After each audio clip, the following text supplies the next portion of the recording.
Now we discuss about the expression for fringe width in interference. Another very important topic. इससे पिछली video हमने discuss किया था कि at the centre we get constructive interference and alternate we get destructive and constructive interference. और इसमें हम लोग ये देखेंगे कि स्क्रीन का कितना रीजन ब्राइट फ्रिंज ऑक्यूपाई कर रही है और कितना रीजन डार्क ऑक्यूपाई कर रही है। कंस्ट्रक्टिव का मतलब है ब्राइट फ्रिंज और डिस्ट्रक्टिव का मतलब होगा डार्क फ्रिंज। तो कितना रीजन ब्राइट है कितना डार्क है ये हमें निकालना है, उसका एक्सप्रेशन निकालना है। Again we use YDSE, Young's double slit experiment. Okay, so तो लेके चलते हैं हम लोग।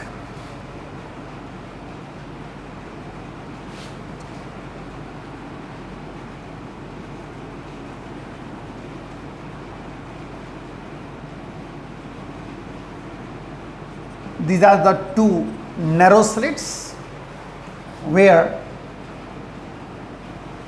S is the source of monochromatic light and the distance between two narrow slits is small d, and for good interference pattern it should be small.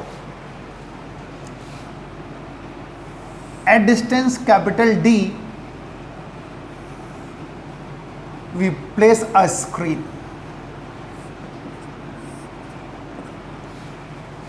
and capital D should be large. P is the point, distance x from the center, और इस light को यहां focus कर रहे हैं।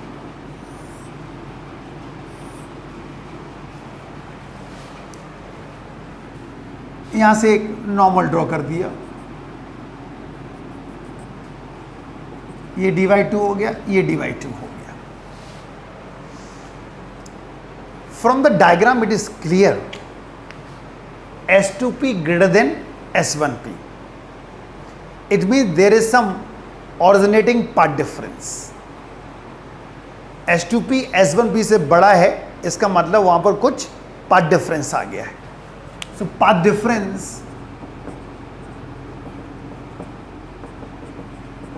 equals to S2P minus S1P। ठीक, तो S2P minus S1P is the path difference, और हमें ये अब कैलकुलेट करना है। चलो पहले S2P निकालते हैं। S2P for S2P we take a right angle triangle S2AP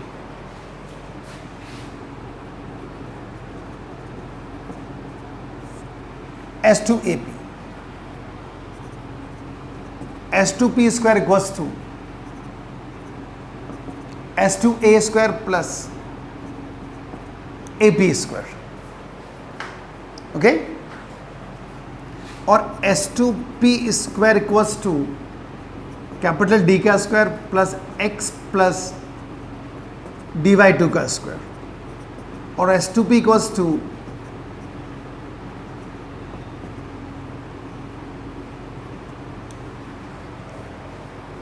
D square common ले लिया तो डी बाहर आएगा।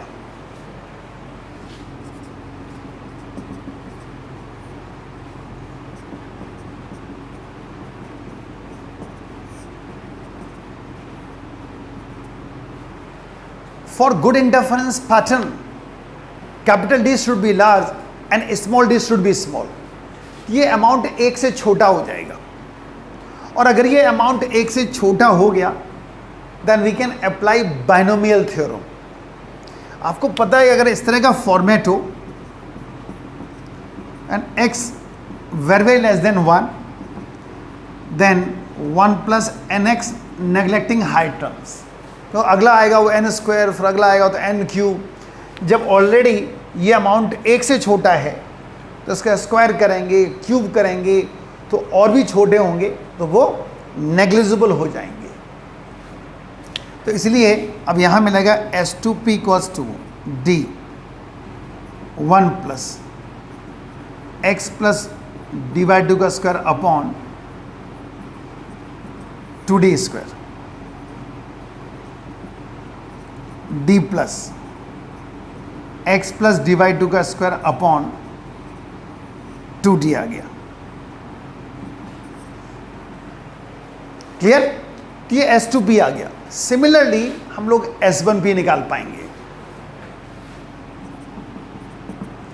S1P के लिए हम लोग ट्रायंगल क्या लेके चलेंगे? S2BP। ये डिस्टेंस क्या हो जाएगी? x minus D/2। ये डिस्टेंस कितनी आएगी? x minus D/2। तो सिमिलरली करके हम लोग लिख सकते हैं direct D plus x minus D/2 का स्क्वायर अपॉन 2D। तो ये S2P और S1P की वैल्यूज आ गई। Putting the value of S2P and S1P in equation first, so delta x equals to D plus x plus D/2 का square upon 2D minus D plus x minus D/2 का square upon 2D और delta x मिलेगा 2D LCM हो गया, x plus D/2 का square minus x minus D/2 का square और delta x मिलेगा x d/d। इसको सॉल्व करेंगे तो क्या मिलेगा? x d/d।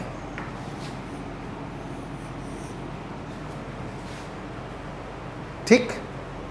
अब ये एक कॉमन पार्ट डिफरेंस आ गया। It's a common path difference. अगर मैं ब्राइट फ्रिंज या मैक्सिमा के लिए लेके चलना है, फॉर मैक्सिमा, यहां तक तो कोई दिक्कत आई नहीं होगी। हमने S2P निकाला, फिर S1P निकाला, दोनों को सब्ट्रैक्ट किया तो पार्ट डिफरेंस आ गया। अब इस पार्ट डिफरेंस को मैं इक्वेट करना, is the common path difference. अगर आप उसको इक्वेट कर देंगे कंस्ट्रक्टिव इंटरफेरेंस के पार्ट डिफरेंस से तो ब्राइट फ्रिंज मिल जाएगी। इसी को अगर आप इक्वेट कर देंगे डिस्ट्रक्टिव इंटरफेरेंस से तो आपको मिनिमा मिल जाएगा, मींस डार्क फ्रिंज मिल जाएगी। ठीक है, तो देखो इसको,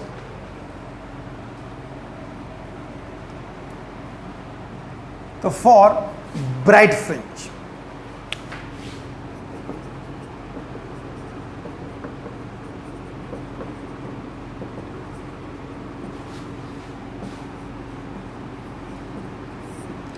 फॉर मैक्सिमा, ब्राइट फ्रिंज के लिए आपको पता है कि यहां जो अभी आया है वो है x d/d। कई बुक्स में x जगह y लिखा हुआ है, यहां इन्होंने y ले लिया, तो कोई दिक्कत नहीं है, y भी लेके चल सकते थे। और कंस्ट्रक्टिव के लिए पार्ट डिफरेंस था n lambda, it's n lambda. तो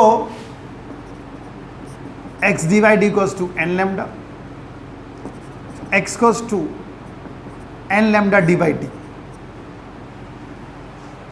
ये x आ गया, बेसिकली ये xn है और हमें निकालना है fringe width. It the linear separation between two consecutive bright और dark fringes. It is the linear separation between two consecutive bright और डार्क फ्रिंजेस। मतलब हमें कैलकुलेट करना है beta equals to xn minus 1 two consecutive. तो ये xn आ गया, xn minus 1 देखो क्या होगा, ये xn माइनस 1 हो गया। नाउ तो beta equals to n lambda d/d minus n minus 1 lambda d/d। ठीक है, ये कॉमन ले लिया, मतलब एलसीएम हो गया।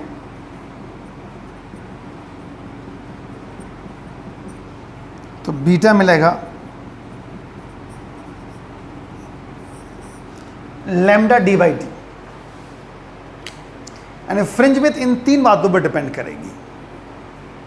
It depends on lambda means wavelength, it depends on distance between slit to the screen, and inversely proportional to distance between two narrow slits. Now ये तो ब्राइट के लिए हो गया, एग्जाम में आता तो आप इतना ही कर सकते हो क्योंकि डार्क के लिए इतना ही आता है, लेकिन जो हम आपको दिखा देते हैं कि डार्क का भी इतना कैसे आएगा। मीन्स फॉर मिनिमा,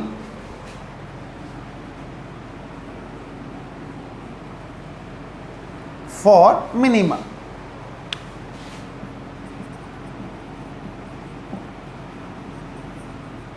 और डार्क फ्रिंजेस, अगेन हमें वही बीटा निकालना है, xn minus xn minus 1। Common path difference जो आया था वो x डी बाई डी था, और जो मिनिमा के लिए था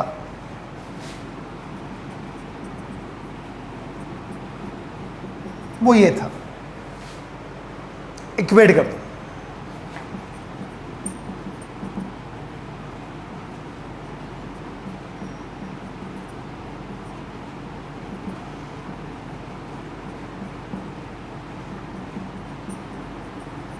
ये xn आ गया। जब xn माइनस 1 निकालेंगे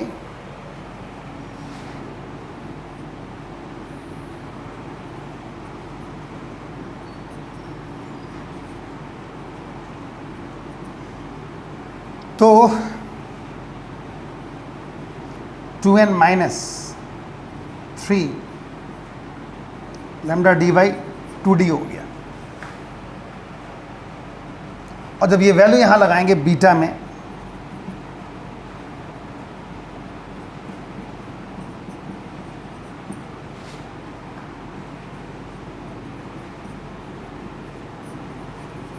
तो again beta equals to lambda D by D आएगा। Again it is lambda D by D. ठीक, तो ये था एक्सप्रेशन फॉर फ्रिंज विड्थ, और ये खुद में 3 नंबर में कई बार आया हुआ है। अब इसके ऊपर कुछ एक न्यूमेरिकल्स लेके चल रहे हैं जो बोर्ड में आ चुके हैं, तो देखें न्यूमेरिकल्स को।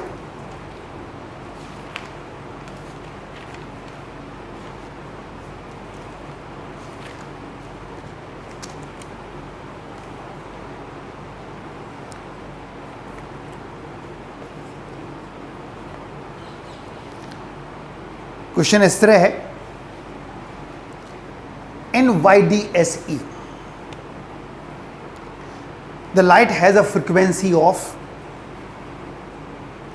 6 into 10 to the power 14 hertz, and the distance between the centers of adjacent fringes is 0.75 millimeter. If the screen is 1.5 meter away, what is the distance between the slits? They want small d. तो देखो क्या क्या दिया हुआ है।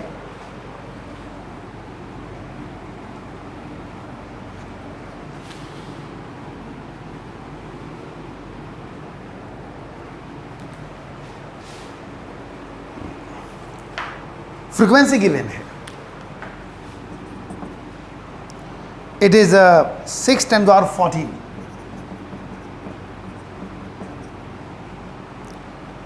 Beta given है 0.75 millimetre.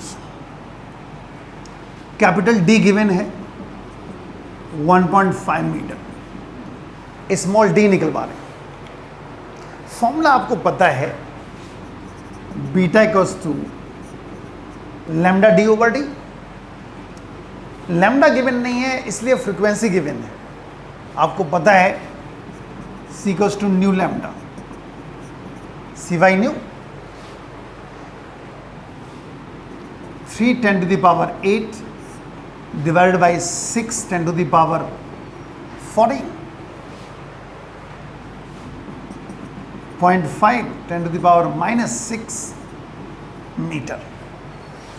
ये wavelength आ गई। तो बीटा इक्वल्स टू लैम्डा आ गया 0.5 into 10 to the power minus 6 into 1.5 divide by D, और बीटा गिवन है 0.75 10 टू द पावर माइनस 3। यहां डी कैलकुलेट कर लो।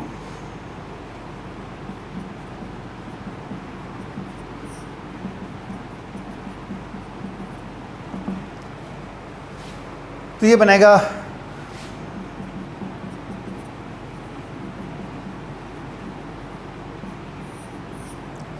It's 1 millimetre. तो ये 1 मिलीमीटर मिल जाएगा।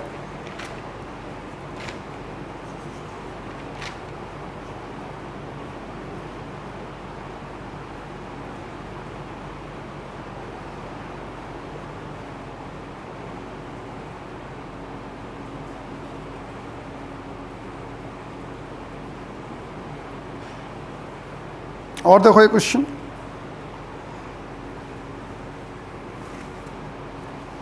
एक और न्यूमेरिकल देखो।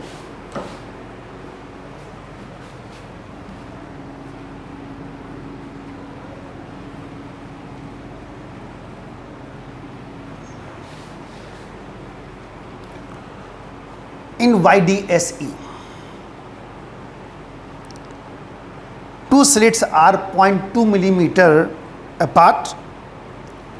The interference fringes for light of wavelength 6000 angstrom are formed on the screen 80 centimeter away. How far is the second bright fringe from the central image? और इसी का दूसरा पार्ट भी है, how far is the second dark fringe from the central fringe. तो दोबारा देखें क्या क्या दिया हुआ है। इन YDSE, two slits are 0.2 millimeter apart. It means small d is given.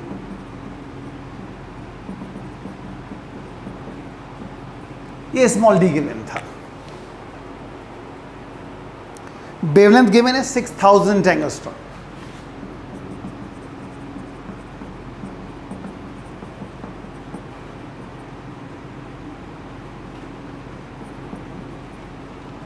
ये वेवलेंथ हो गई।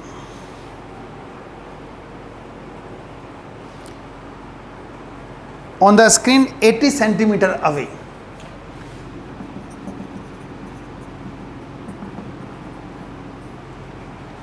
ये कैपिटल डी हो गया।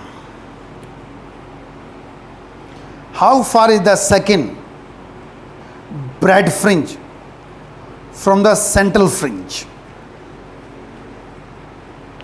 ठीक है, तो आपको पता है कि x2n lambda D by D था। ठीक है, n यहां पर सेकेंड हो जाएगा क्योंकि लिखा हुआ है how far is the second bright fringe.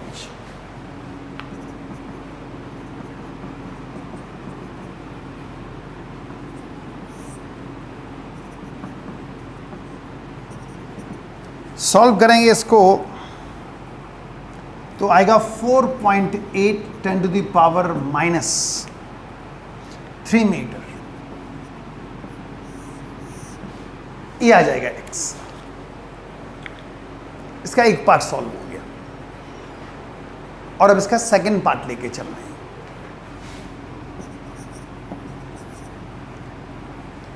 Dark fringe के लिए। For dark fringe x cos two क्या था 2n-1 लैम्डा dy d था और n कॉस टू 2 दिया हुआ है।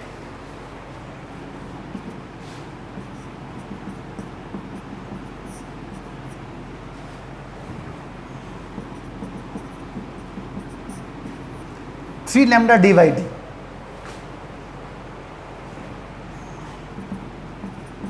लैम्डा और कैपिटल D स्मॉल d,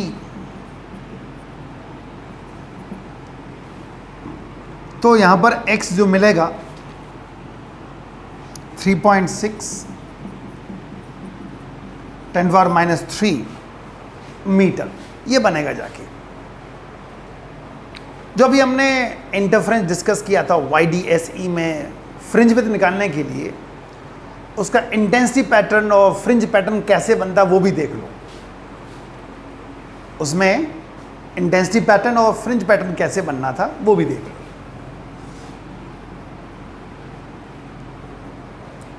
जब ये टॉपिक किया था ना, उसमें इंटेंसिटी पैटर्न और फ्रिंज पैटर्न।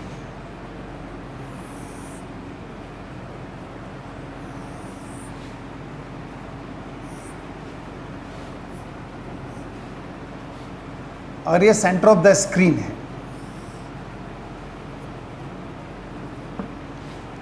ठीक। तो इस तरह पैटर्न मिलेगा आपको।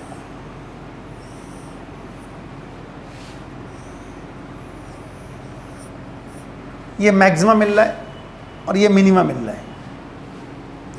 पाई पाई यहाँ 2 पाई हो जाएगा, 2 पाई, 3 पाई, 3 पाई,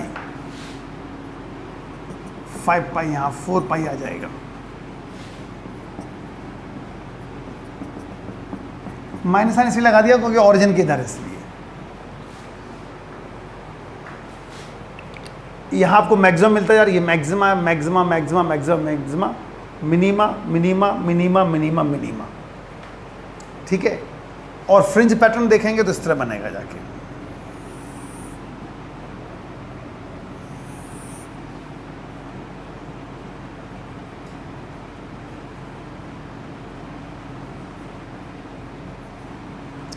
ये ब्राइट फ्रिंज मिल गई,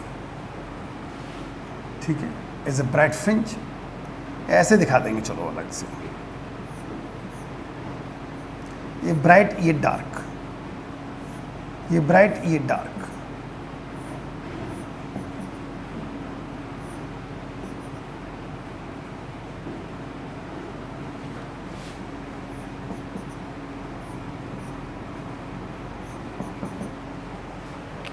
ब्राइट डार्क, ये दो सेंटर में ब्राइट मिल गई, फिर डार्क, फिर ब्राइट, फिर डार्क, ऐसे अल्टरनेट चल रहा है। तो ये फ्रिंज पैटर्न है और ये इंटेंसिटी पैटर्न था, ठीक।